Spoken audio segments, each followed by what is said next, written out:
Hello বন্ধুরা, চলো আজ তোমাদের সবাইকে দর্শন করিয়ে নিয়ে আসি শ্রী নুগ্গিকেরি হনুমান টেম্পল থেকে। এটা হচ্ছে সাউথ কর্ণাটকের ধারওয়াড়ের একটা ছোট্ট শহরে এই মন্দিরটা খুবই জাগ্রত। এই বিশেষত্ব হলো ভীষণ পুরনো মন্দির, আর এই একটা অদ্ভুত শান্তি আছে এই মন্দিরের মধ্যে। আর প্রতিদিনই সকাল থেকে বিকেল অবধি প্রচুর নাকি ভিড় থাকে। আমি গেছিলাম শিবরাত্রির দিন, তো সেই জন্য এখানে সোমেশ্বর মন্দিরে ভিড়টা খুব বেশি ছিল। আর তাও বিকেলবেলায় গিয়েছিলাম। এখানে প্রতিদিন না, প্রতি শনিবার সকালবেলায় এসে এভাবে পরপর 5 শনিবার কোনো মনের ইচ্ছা নিয়ে পুজো দিয়ে থাকলে নাকি এখানে তার মানত পূরণ হয়। এইটা আমার জানা ছিল না, আমি এমনিই গেছিলাম মন্দিরটা দর্শনে, আমার খুব ভালো লেগেছিল।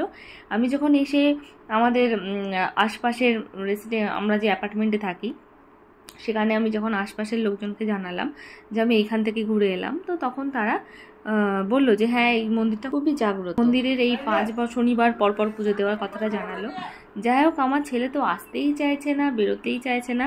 ও ওখানে ঘুরবে ফিরবে, আনন্দ করবে, এই সমস্ত কিছুই ওকে টেনে হিচড়ে একরকমভাবে বুঝিয়ে বাঝিয়ে আমি বের করে এনেছি। ভীষণ ভালো লেগেছে এই মন্দিরটা, খুবই সুন্দর, কিছু বলার ভাষা নেই।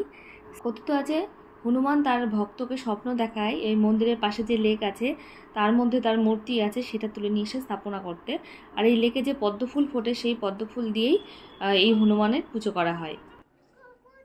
আমার ইচ্ছা আছে, আমি তো সেদিনকে জাস্ট মন্দির দর্শন করতে গেছিলাম, মন্দিরে পুজো দেওয়া আমার হয়নি।